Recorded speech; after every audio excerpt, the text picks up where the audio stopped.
that you are, neither here in this hall nor in any other hall. Why would you?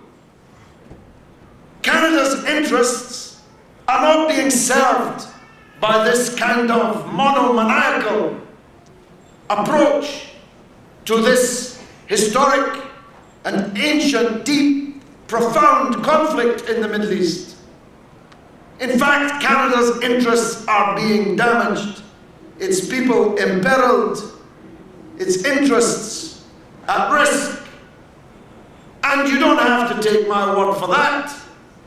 When Canada was trounced by Portugal in the election to the Security Council of the United Nations just a month or so ago, the Prime Minister himself, Mr. Harper, said that Canada had paid a price for its unstinting support, was the way he put it, of the government of Israel. Well, why should you pay that price in your national influence? Why should you be regarded as the country that more than any other in the democratic world is banning people left, right and centre? People who want to come here to make an argument, then go home, are stopped at the border, told they're not welcome. I learned the other day, to my absolute astonishment, a woman called Amy Goodman, a Jewish liberal woman, the host of Democracy Now!, one of the most famous liberal television programs in the world, a person who, like me, by the way, spends most of their life traveling across all the countries of the earth and having a platform freely there to express herself, was stopped from coming to Canada from New York City. Everywhere I go, I hear stories that so and so has been stopped from coming to Canada. For how much longer? Or, as Carol said, this country, which was once a haven for those who refused in the US military to participate in the barbarism against the people of Vietnam, is now a country trying to drive war resistors from the United States Armed Forces back to prison. Shame indeed. Shame on this government of Mr. Harper and Mr. Kenny. How much longer can the Canadians, who once had a reputation in the world that anybody would be proud of, the kinder, gentler North American state, a place where peace, where liberal values, with a small L, I mean not the capital L. What's wrong with the opposition here in this country? How can you have a parliament in which hundreds of members are paid to be the official opposition, who say to the government, you want to get deeper involved in a war, you want to break your promise to the people that you made about that war, go ahead please, don't even bother to debate it with us, never mind allow us to have a vote. Talk about Tweedledee and Tweedledum, two cheeks of the same backside. That's Ignatieff and Harper, if you ask me.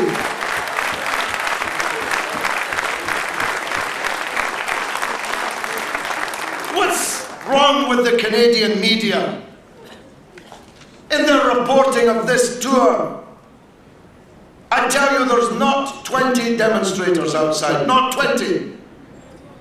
But if there is any coverage of this event tomorrow, be sure that in the Canadian media, most of the coverage will be about the 20 people outside, not the 1,000 people inside, because that's been the pattern so far.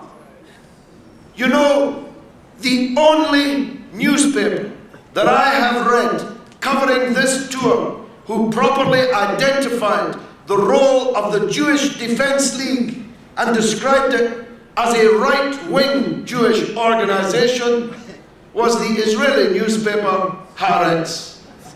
Not a single Canadian paper has mentioned the Jewish Defence League and their role in stimulating these desultory protests.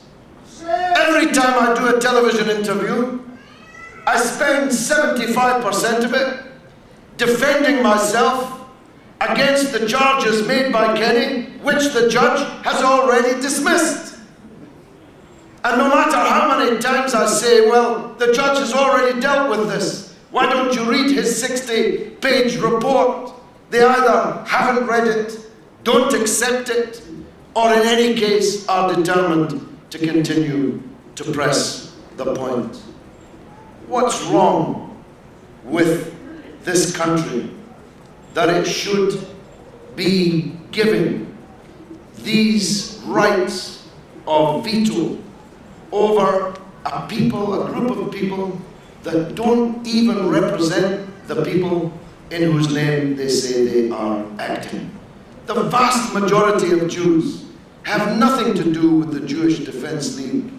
They're a fringe organization, and yet this Weinstein, Mayor Weinstein, is allowed to come on television with me, look at it on YouTube, on Channel 4 News, and publicly threaten not just me, but you and all the other organizations that are hosting this speaking tour, and talking as if he's a member of the government. We will be doing this. We will be looking into this. We will be insisting upon this.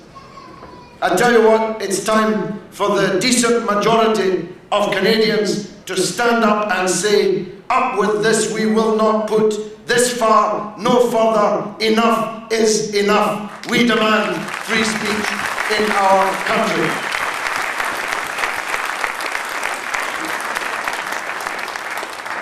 Of course, there's no freedom of speech that can be allowed to permit speakers to set out to whip up racial and religious hatred. Hate speech can never be permitted under the rubric of free speech. There are limits to free speech. But I have never, as a man of the left, all of my life, since I was a child, I joined the Labour Party and became a political activist at the age of 13. I am now 56. I have written and spoken millions and millions of words. I have never in my life had a racist thought, spoken a racist word, participated in any racist action, and anti-Semitism is just another form of racism. I spit upon it, I hate it, and I will resist it anywhere that I find it, and I have always done so.